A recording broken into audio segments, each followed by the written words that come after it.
আসসালামু আলাইকুম রাহমাতুল্লাহি ওয়া বারাকাতুহু। সুপ্রিয় সম্মানিত দর্শক শ্রোতা, আশা করি মহান রব্বুল আলামিনের দয়ায় আপনারা সকলেই ভালো আছেন। সুপ্রিয় সম্মানিত দর্শক শ্রোতা, আজকে হযরত আবু হুরাইরা রাদিয়াল্লাহু তাআলা আনহু থেকে একটি ঘটনা বর্ণনা করব। ঘটনার শিরোনাম হচ্ছে পোশাকের অহংকার। সুপ্রিয় সম্মানিত দর্শক শ্রোতা, আপনাদের নিকট অনুরোধ থাকবে ঘটনাটি শেষ পর্যন্ত শোনার।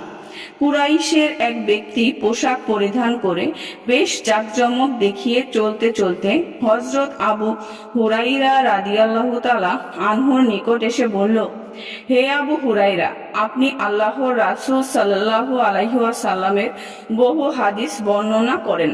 আমার এই পোশাক সম্পর্কেও কি আল্লাহর রাসূল সাল্লাল্লাহু আলাইহি ওয়াসাল্লামকে কিছু বলতে শুনেছেন? হযরত আবু হুরাইরা রাদিয়াল্লাহু তাআলা আনহু বললেন, অবশ্যই তুমি আমাদের কষ্ট দিচ্ছ।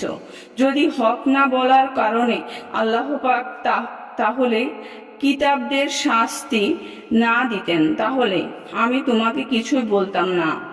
তারপর তিনি বললেন, আমি নবীজিকে বলতে শুনেছি, তোমাদের আগের যুগের এক ব্যক্তি তার পোশাক নিয়ে দম্ভ ভরে চলছিল। হঠাৎ আল্লাহ পাক তাকে জমিনে ধসিয়ে দিলেন। কিয়ামত অবধি সে ধসে যেতে থাকবে। সুপ্রিয় সম্মানিত দর্শক শ্রোতা, আজকের ঘটনাটি এই পর্যন্তই।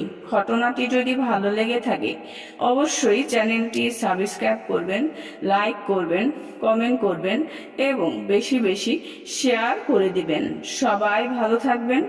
আল্লাহ হাফেজ।